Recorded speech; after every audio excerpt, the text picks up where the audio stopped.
Welcome to the Write the Damn Book Already podcast. My name is Elizabeth Lyons. I'm a 5-time author, and I teach people how to write and publish powerful, thought-provoking nonfiction and memoir without overthinking or getting caught up in extreme overwhelm. Because your story and message matter, and it's about to become someone's very favorite resource. For more book writing, publishing, and how the heck do I move through this glitch tips and solutions, and plenty of free resources, visit publishaprofitableBook.com. Okay, hello, and welcome to the next episode of Write the Damn Book Already. All right, this is going to be a good one because in the last couple of weeks, I have talked to a lot of people, most of them clients, but I've also gotten messages on, or replies, I should say, on Instagram posts with people saying, like, I'm stuck. What do I do when I'm stuck? The words won't come, etc. And so I have solutions for you, 5 of my very favorite solutions for when this happens, because it happens to all of us. So if at any point in time you're thinking, oh my gosh, I'm the only one, or real writers don't have this problem, move that thought right out of your head. After writing 6 books, I feel okay considering myself to be a, air quote, real writer, and I have this problem all the time. So, while there's not necessarily a magic bullet out of it, I'm going to give you 5 of my best tips for getting yourself out of writer's block. And as you probably know about me, I don't really believe in writer's block. I believe writer's block is a thing, it's a feeling, it's the name we give to a feeling that shows up when we're not really sure exactly what we want to say, or we're not feeling super confident that we, air quotes again, should say it. It's also a feeling that we can lean back on a lot. And frankly, we can lean back on it a lot just to ourselves. So even though sometimes people will say to us, how's the writing coming? And we'll say, well, I have really bad writer's block lately. More often than not, we just say it to ourselves. Well, I haven't written in 5 days because I'm battling my current episode of writer's block. And somehow, some way, in most cases, it makes us feel perfectly justified. Like, this too shall pass. And by the way, it will. It's only a problem when we say, this too shall pass, and then it's been like 26 months and it hasn't yet passed. So that's when some of these tips, hopefully you'll use them before 26 months have passed, but can come in really handy. Before I dive into those, I want to let you know, and this is really only going to be applicable for people who listen to this episode pretty much right when it comes out, that 2 of my programs, Publish a Profitable Book and Book Writing Made Simple, are both having a price increase at the end of this week. So we're in the week of January 30th of 2023. And at the end of this week, so I believe that's February 3rd, the price of Publish a Profitable Book, that is my step-by-step program to show you exactly how to self-publish like a pro.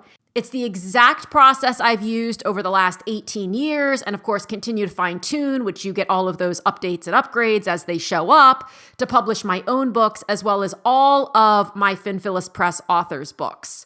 It will allow you to, without overwhelm and without overthinking, publish a book that is indistinguishable in quality from any bestseller that you would purchase at your favorite bookstore. My other program, Book Writing Made Simple, is going to be going up to $2,500. It is a year-long program that gives you online access to all of the tactical tips and trainings for writing nonfiction or memoir. And we also have once-a-month coaching where you can come and be coached or guided by me. I answer all your questions. I help you get unstuck. We work through all the things. We do a lot of brainstorming. It's amazing. And we also have every month a week-long book writing, co-writing sprint. So we all join together in a Zoom room for a week, not for a week, sorry, that might be fun. It's for 1 hour each day, 5 days, for those 5 days of the week, Monday through Friday. We turn off our mics, we turn off our video cameras, and we just write for an hour. It's an incredible level of accountability that is helping many of my authors generate upwards of 10 to 12,000 words in that week. So that's a great new aspect of the Book Writing Made Simple program.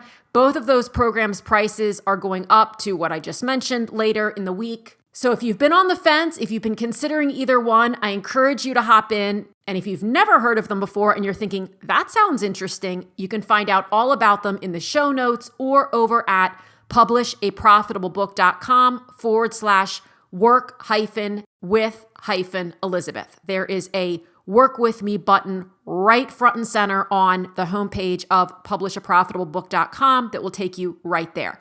All right, now let's jump into my 5 tips for getting past writer's block, or those days when you sit down to write and absolutely 0 words come to mind. Strategy number 1, move. So whether you take a walk, whether you work out, if you're into that sort of thing, whether you do some light stretching, meditate, clean.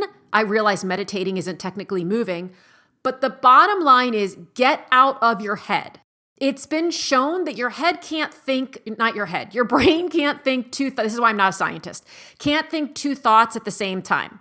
So if you are sitting at your desk thinking, what should I write? What should I write? What should I write? That's all you're going to think. It's no great secret that so many people get great ideas for products, for services, for content, for writing, for what they want to buy their best friend for the holidays, while they're driving, while they're walking, while they're in the shower. It's usually not the most convenient time, because then you're like, oh my God, I'll remember this, and you don't remember it, which is why I recommend always having your phone with a voice recorder, or people keep note cards or a notebook in the front seat of their car so that at a red light, sometimes they're writing it without looking at it, which is interesting later to try to decipher. But the bottom line is just get moving. Even pacing around your house or walking upstairs, go do laundry, anything, and stop thinking about the book. Many times just changing the energy around you and in your body by moving your body, it does a lot of really good things, but one of the things that it often does is you'll get an idea, and you'll get an idea from a weird place. So if you're walking, you might get an idea because you'll see a plant and it'll make you think about something. I know it sounds strange, but it's happened to me so many times. Or if you're driving, maybe you'll see a billboard, or you'll see a bumper sticker, or a license plate, or a song will come on the radio, something like that will make you think, oh, that's interesting. And then all of a sudden it all starts. And then of course you're pulling a U-turn and racing home safely, of course, to sit down in front of the laptop, because now you've got an idea. So tip number 1, move. Tip number 2, listen to other content, and I cannot believe I'm recommending this, but scroll Instagram. So I find that this works better for me with Instagram than any other social media platform. That may not be true for you, and so whatever works for you works for you. I find other social media platforms are places if I go there at all, and I try very hard not to, it's just to I zone out completely. Instagram is a little different for me, and it's possibly because I did something right and the algorithm is curating my content properly. But I get a lot of inspirational quotes. I get a lot of thought-provoking posts in my feed. So many times just scrolling through my feed or listening to other content, listening to a podcast, listening to an audiobook, listening to the radio, if you listen to NPR or something of that nature. Somebody will say something, or you'll see something if you're scrolling, that will trigger you. It will trigger you to think, oh, and maybe it's not what you were planning on writing about that particular day, but it's something in your outline. It's something that it's a different way of thinking about something. Or maybe somebody says something that you wildly disagree with. And so you go, oh, wait, they're saying that in this space? No. Not to say they're wrong, but just to say I have a completely different perspective. I'm going to go write about that today. So sometimes when we're doing, this is like tip 2A, this isn't even on the tip sheet. Don't force yourself to remain committed to the topic that you sat down committed to write to. Sometimes it's just not meant to happen on that particular day. And so I'm a big proponent of flow, not force, especially when it comes to writing. And whenever we are forcing content, it feels terrible, and ultimately it reads terribly as well. Now, to be clear, first drafts almost always read terribly for everyone, truly everyone. Nobody sits down and just whips out a beautiful first draft. Nobody sits down and just whips out an incredible first draft. But if it feels really forced, I mean, that's just no fun. Nobody wants to do that. So go where it feels good, where you feel excited because you know you have something to say. And maybe, yes, maybe you're wondering if anybody's going to care and if it's going to make sense and all of that, but trust the pull that you feel. Trust that excitement and that kind of like, ooh, I want to talk about this that we get when we get it. So if you're moving and or you're driving or you're reading content or you're scrolling through Instagram or you're listening to a podcast or to an audiobook and something comes up that makes you feel excited, but it's not exactly what you were planning to write about that day, that's okay. Switch it up. Switch topics. All right, tip number 3, read.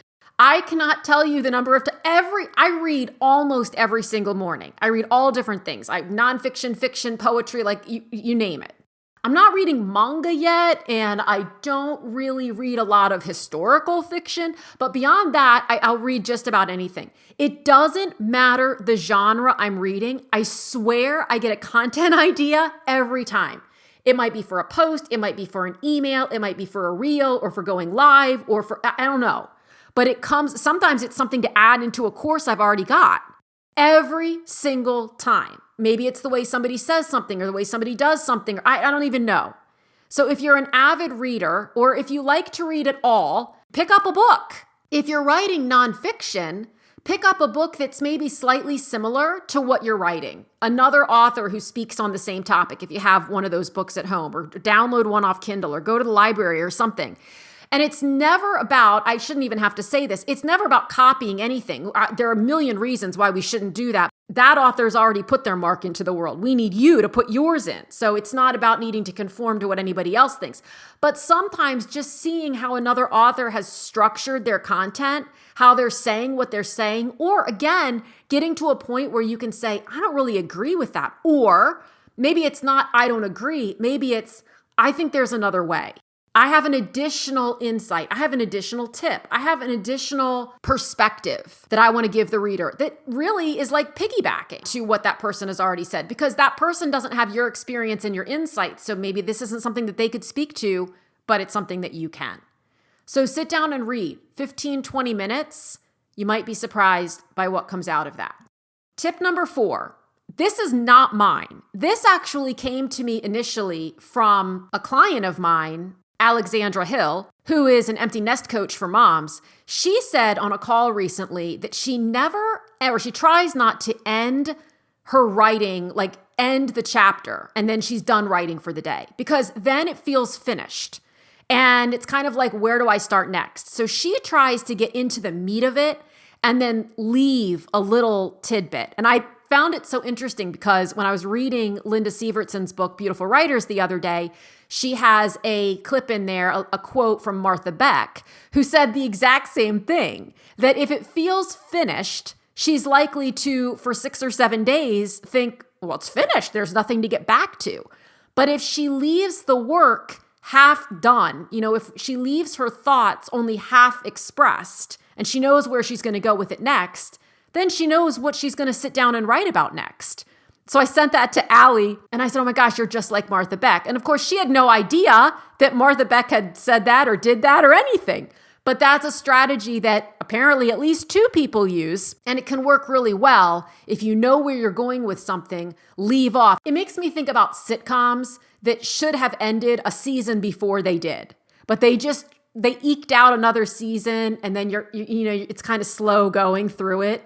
Whereas if they leave it on a high note, or think of it like the cliffhanger at the end of a season, and you're like, oh my God, I can't wait another 6 to 12 months to find out how this plays out.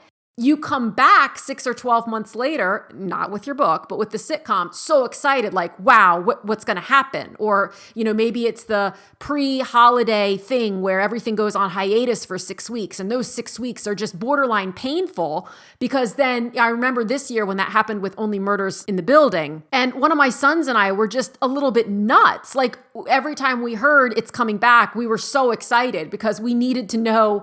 They left it on a cliffhanger. So leave your work on a little bit of an air quote cliffhanger, and it'll feel exciting and you'll keep the momentum going when you come back. Okay, tip 5. I said I was going to give you 5 tips. I'm actually going to give you 6. Tip 5 is Consider this. If you're writing nonfiction, this does not work as well for memoir and certainly not for fiction, but if you're writing nonfiction, what are other people getting, and I'm going to put the air quotes on this again, wrong about this topic? Now, again, it's not about saying you're right and they're wrong or they're right and you're wrong, because if somebody has to be right, somebody has to be wrong. And that typically gets people into a space of, oh God, I don't want to be the one who's wrong.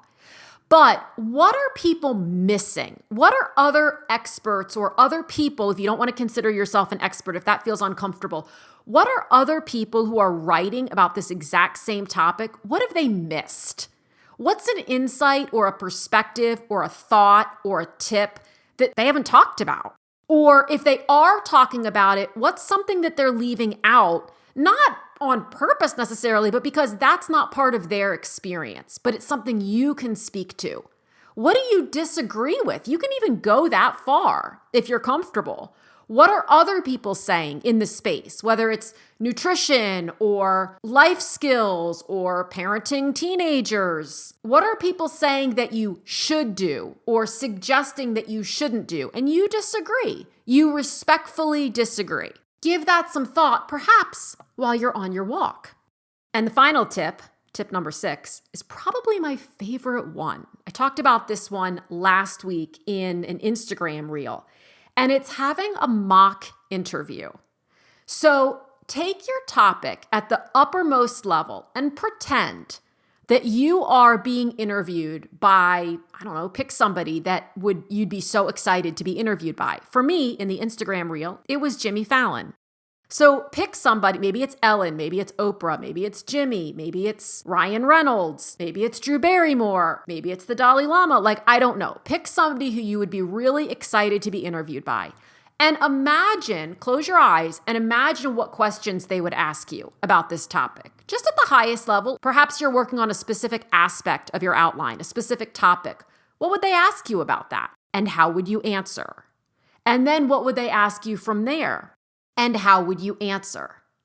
Because all of that content and what I do, and this may sound crazy, and it may be crazy, but let me live, is I take my voice recorder and I record my answers and then I transcribe them. Or I do it with Microsoft Word dictation turned on, and I'll just sit here and close my eyes and pretend I'm being asked the question. And I will go on and on and on. I don't have sound bites the way that I would need to if I were actually on Jimmy Fallon.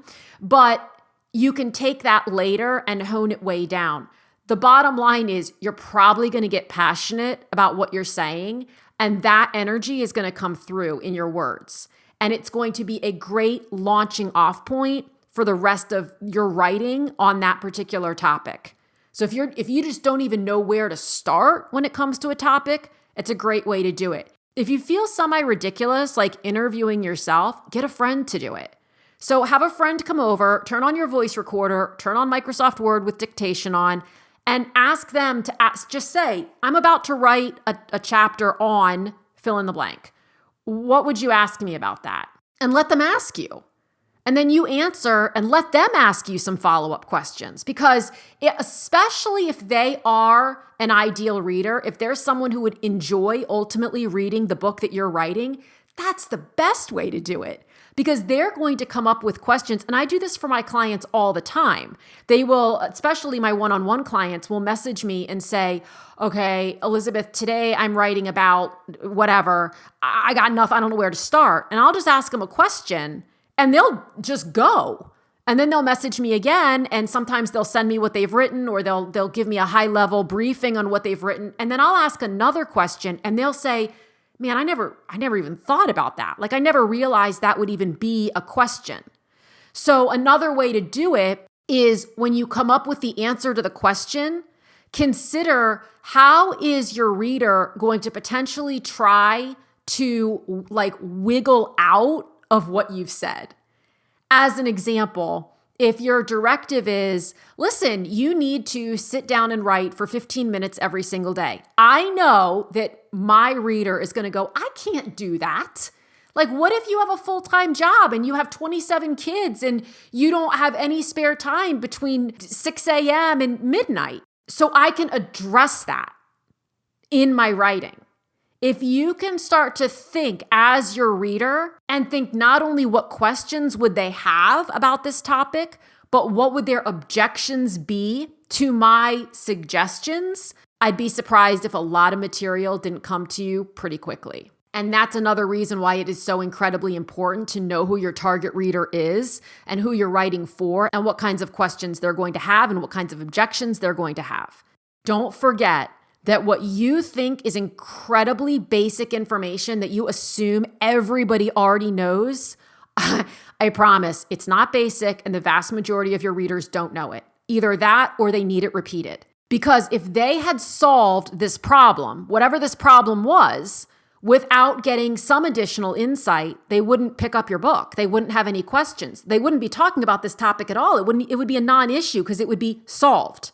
So if people are coming back for more information, which all of your readers are, they still have questions. They still have reasons why they're thinking, this won't work for me. This can't work for me. This hasn't ever worked for me before. So I don't know what. And your job, so to speak, is to believe in them enough to say, let me give you an additional suggestion. And if it doesn't work, it doesn't work. As I've said many times, it's not your job to fix anybody. Nobody needs fixing. It's definitely not your job to save anyone. And your reader's timeline is none of your business. But in order for you to come from a place of confident excitement with saying, I'm confident in what I'm saying. I believe in what I'm saying. I believe in the value of this. And I'm excited to say something about it because I know what the hell I want to say. That's exciting.